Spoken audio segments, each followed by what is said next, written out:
because I didn't get to sit in these kind of things. I didn't have the church parents and none of that. The streets raised me. Your man who your age, or the dude who just a year and a half older than you, it's like, yo, what we doing? Whatever he say. Because he the tough one. He the one who got the muscles. He the one who run faster. He the one who got the best jumper. I mean, well, some guys. My jumper was kind of legendary in my own mind. The Lord has given me a new identity. I'm able to go anywhere in my city. At one time, there were certain places I didn't go because that facade and that identity that I wore and the guys with me, it caused friction. But I can go anywhere in my city to this day. And there is another identity. There is another thing that people see because I've put something else on. I've surrounded myself with something else. And that's the full armor of God. And what I'm going to tell you is this. The Lord will clean you up. I want y'all to read something right quick. Go to the book of Isaiah. Anybody who got a Bible app or anything like that, just go to the book of Isaiah right quick. In the book of Isaiah chapter 6, Isaiah 6 and verse, is it anybody got anybody there? Who's there by a show of hands? Anybody there? Oh, you're there? Hey, can you read for me what that says? Yes, you. Just one. Read verse 4 and 5. And the posts of the door moved at the voice of him that cried, and the house was filled with smoke. And then said I, Woe is me, for I am undone, because I am a man of unclean lips, and I dwell in the midst of a people of unclean lips. For mine eyes have seen the King, the Lord of hosts. Continue. Then flew one of the seraphims unto me, having a live coal in his hand, which he had taken with the tongs from off the altar. And he laid it upon my mouth, and said, Lo, this hath touched thy lips, and thine iniquity is taken away, and thy sin purged. Also I heard the voice. That's good. Thank you. Thank you. What happened to the prophet right there? What happened to him? I'm up here sweating and stuff. Oh, it's that theatrical. Yeah. Well, what happened to the prophet right there? What happened to him? He got purged. When God told him, I'm sending you to go and speak this thing for me to your people, he was like, Lord, man, look, I'm an unclean man. And I'm amongst a people who are unclean. I don't think I'm the one to sin. So when you look at yourself, you understand what you are. I understand what I am. But the Lord got different plans. His thoughts are high above our thoughts, and his ways are high above our ways. He said that the seraphim, some kind of angelic being or something, whatever that is, he said he flew over to me with some tongs that held a hot coal he had taken off the altar. And he touched my mouth and said, you have been purged from your iniquity and your lips are clean. Now I'm going to use you. Go and do what I asked you to do. The pastor stood up here earlier and said, look, do you believe that you have this dominion? Do you believe? Are you afraid to go forth and preach the gospel, baptizing men in the name of the Father and the Son and the Holy Ghost and making disciples of the nations?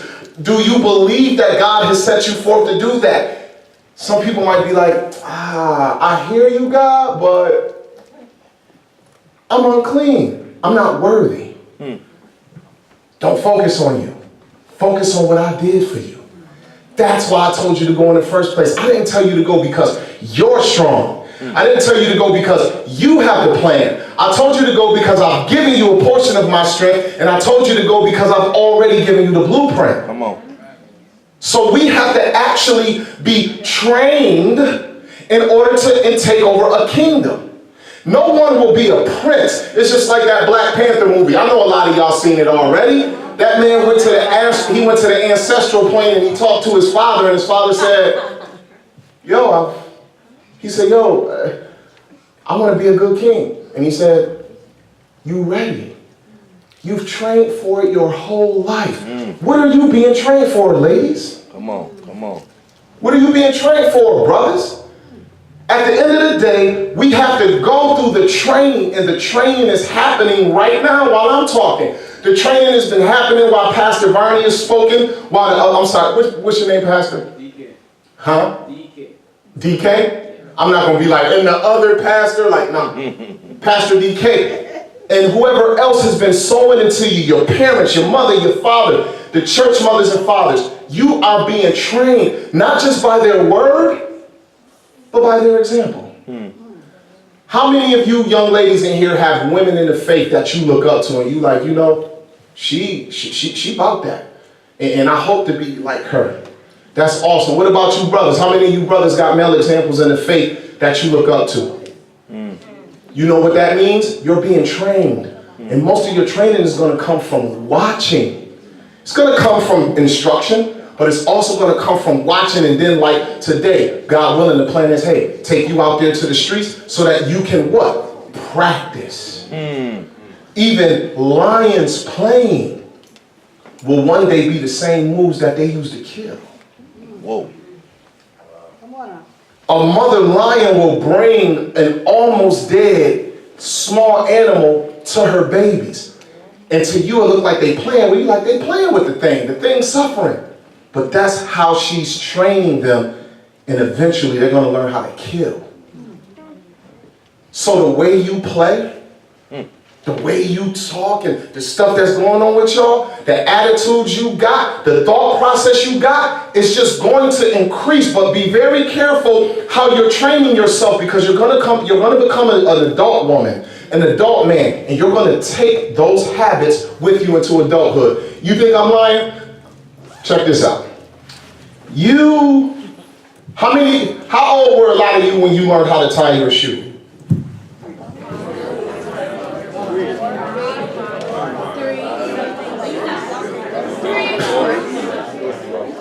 Oh, all right. Well, guess what? About 32 years later, I'm still tying these big old boots of sneakers the same way I tied them when I was 5. When I was 6. How many of you eat with forks and spoons? Guess what? You still hold them and dip them in that bowl the same way you've been doing it since you was 5. And you might not even think of it. Right. How many of you brothers, y'all get your hair cut and, you go and you be brushing it. You brushing it the same way ever since you first grabbed the brush hook. The same way. How many of you sisters braiding? I don't care if it's your natural hair coming out your skull or some weave you add to it. You be like, girl, like stop. She's like, you pulling on my stop. You pulling on my ends. You're like, girl, shut up. I'm almost finished.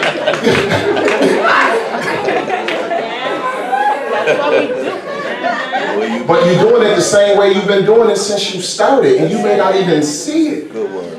You've just gotten better. Yeah. You've gotten better. Train up a child. Train. You're being trained as the heirs of the kingdom of God, and you may not recognize it. So sometimes when you think it's just, they always, no. Do you know how small of a time the adults understand that they have with you before they can't really tell you what to do no more? See, for y'all on this end of it, but what about their end of it? It was just like yesterday when I didn't have to buy my sneakers. I didn't have to pay no rent. I didn't buy groceries. Oh, how long ago? So for those of you who I can't wait to be grown. I hate her. Dude, you be in a room like, Yeah, come on. Say that. I'm telling you, man, I can't wait. I'm gonna get 17 and I'm gonna get some money. Okay. Yep. Oh, it's coming, family. I just don't want you to rush it into existence. Because once it happened, your parents gonna always love you. Good preaching. But as I told my children and my nieces and nephews, don't leave poor. Got that right now.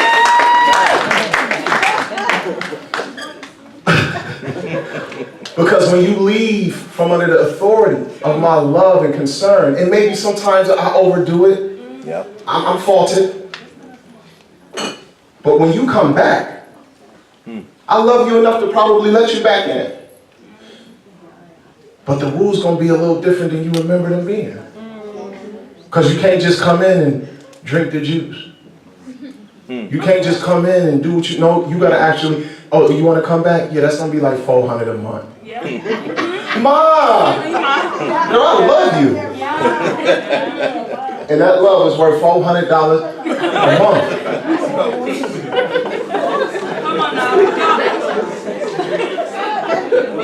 Worth 400.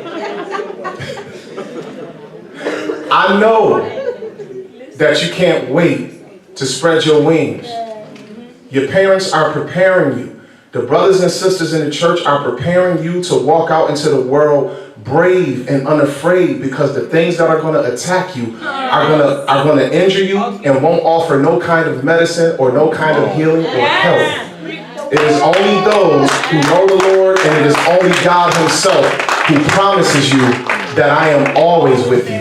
Those who are after you for whatever reason that they see that you got something you can offer, as soon as they get what they want, they gone. Say that. And some people see your inheritance. And they see the power of your inheritance and you don't even see it. And they'll stay around you and they'll learn some things from you, and then they'll run and they'll apply it in the most evil way. And you didn't even realize the reason they was around you is because of what they saw in you. You know how we get dressed, and I know a lot of y'all was in the mirror this morning, you was leaving, you look back and you're like, oh, the way that you look to people, you'll be amazed. You'll be amazed. People see things about you that you don't see, and the best you try to do is what? You try to make yourself up a certain way so you're confident in how you looking and feeling when you walk before people. But do you think of the Spirit of God and your training in the things of the Lord in the same way? Do you look back and double check and make sure, okay, I got the breastplate of righteousness. Okay, I'm good. Okay, I got the shield of faith. All right. You practice your moves. Okay, I got my loins girded with truth. Okay, my feet is prepared with the preparation of the gospel of peace. I got the right? My young helmet of salvation. I like wearing it like that. I like my helmet to the side. But do you double check your armor? Do you even have armor? Do you even want armor? Do you want to fight that war? Or have you scoped the land as a spy for the kingdom and said, we seen giants and we were weak in our own sight? Some people gonna do that. I'm just praying it's not you who would do that. I'm praying that you young men and women will have that Joshua and Caleb fighting you. Before I get out of here, how much longer I got left, Pastor? About 10 minutes? 5 minutes. 5 minutes? Okay. Come up here. I need 4 volunteers. Just 4. I need 2 males and 2 girls. 2 males and 2 girls. Or 2 males and 2 females. Okay. Young, you bro? Oh, you bro? He could be like, no, you ain't even got it. I'm coming. I'm coming up here. All right, bro. God bless you, man. What's your name? Terrell. Pleasure to meet you, man. What's your name? Maxim? Maxine. No, he said, no, it's not Max, it's Maxine. Get that right, family. My mama named me. That right. I need 2 ladies. Yes, you, sister. And you. Yes, come on. Come on, nigga. Let's be quick. Give our volunteers a round of applause. What's your name? Hannah? Anna. Pleasure to meet you. And what's your name? Renee. Pleasure to meet you. Now, we're going to do this right quick. I know what I'm about to hand you. I need all my paper back.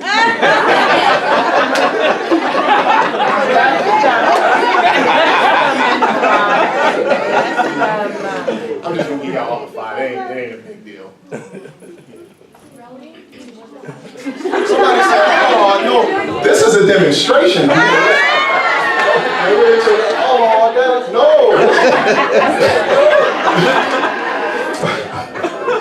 Okay. Yo, Max, what you got in your hand, family? 5? Anna? 5. Can y'all all hold up y'all 5s? To the crowd, please. Hold up y'all 5. What do they have? $5. What makes it $5? It says it? Okay, so you all recognize what it is just because it says it. You seen it and you identify, oh, that's a 5. You knew what it was. Who gave it the value? Who made it $5? The picture made. Not the picture itself. The picture expresses it's $5. But what you can do with it?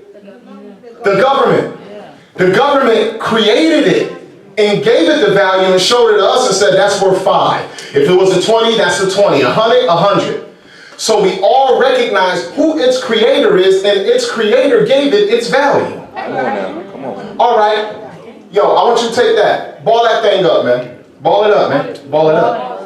Ball it up. I know you're strong, too. I don't underestimate little dudes either. I know you're strong. Don't get it twisted. Okay. Show it to the people. What's that? Crumbled up. Yeah. All right, bro. I want you to take that and I want you to put it on the ground and give it a young Nene stump or something. Go ahead and do it to that. You know what I mean? Ooh. All right. I thought it was. I thought that's what it was. Yeah, I want you to. You know what I mean? Yeah, go ahead and Nene stump.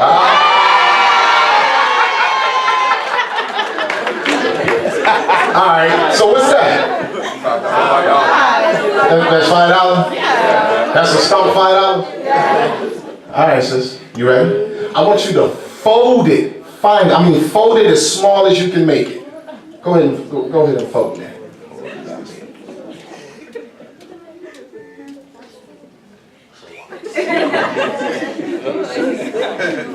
Don't rip it, that's my $5. Okay, show the people. What's that? $5. Fold it up $5. All right, my sister. Now I want you to take that and I want you to hide it. I want you to hide it somewhere. On you, whatever you want to do. It's hidden. He said it's hidden. Okay, now she put it away and she put it wherever she desired. What is it? Wherever it's at, it's 5, huh? So even though you don't see it, you still know what it's worth. So no matter what's done to try to hide it, no matter what's done to try and fold it and make it look as small as possible, whatever is done in life to stump this thing and make it look a certain kind of way, whatever is done to crumble that thing up and make it feel as if this is nothing. You know what? If somebody had to throw away the garbage today, and they was like, hey, go get the garbage and throw it away, and you saw this in the garbage with like just meal dinner juice on it, what you gonna do? Why?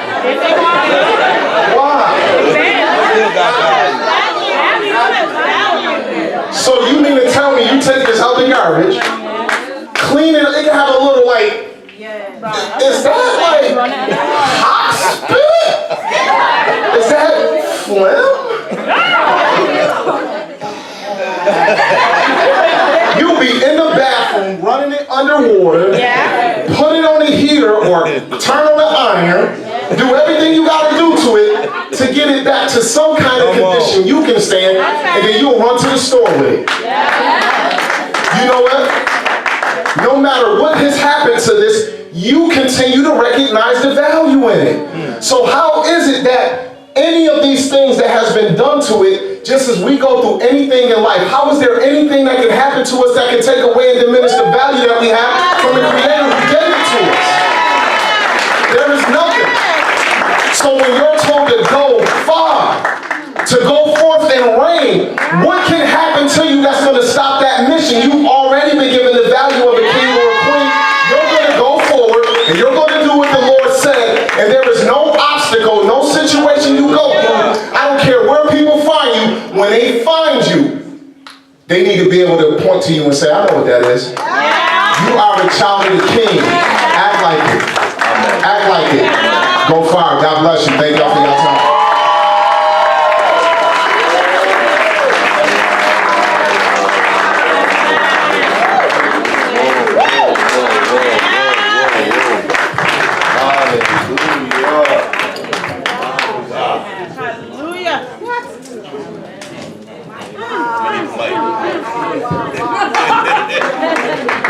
Say go far.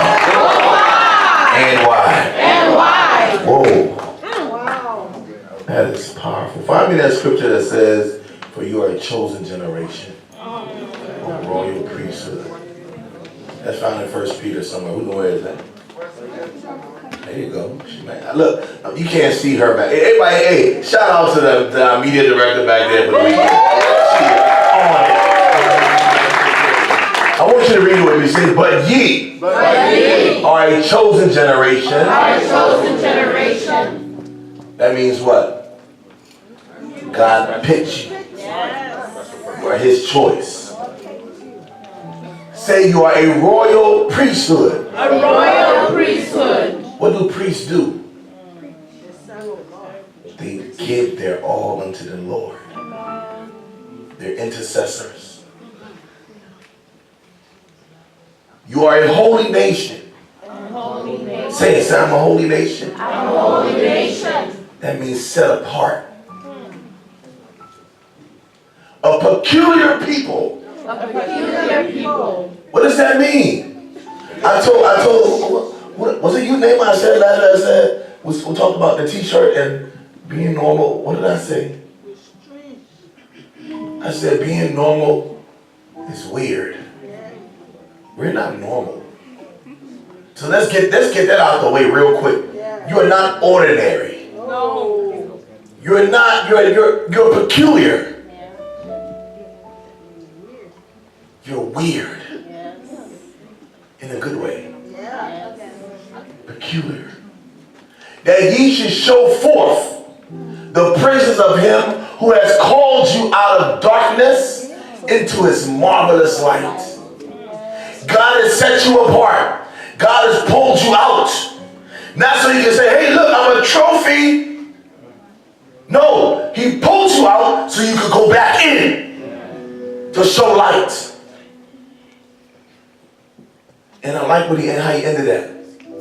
Your value has not changed. No matter what has happened to you. No matter how you've been crumbled, stomped upon, put in the back in an obscure place, or folded by your issues, you still have high value. Oh Lord, that our eyes will open this morning and see it.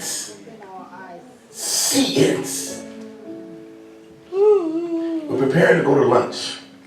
Praise team, I need one song from you, if you don't mind. Jubilee, Christ Jubilee, come on.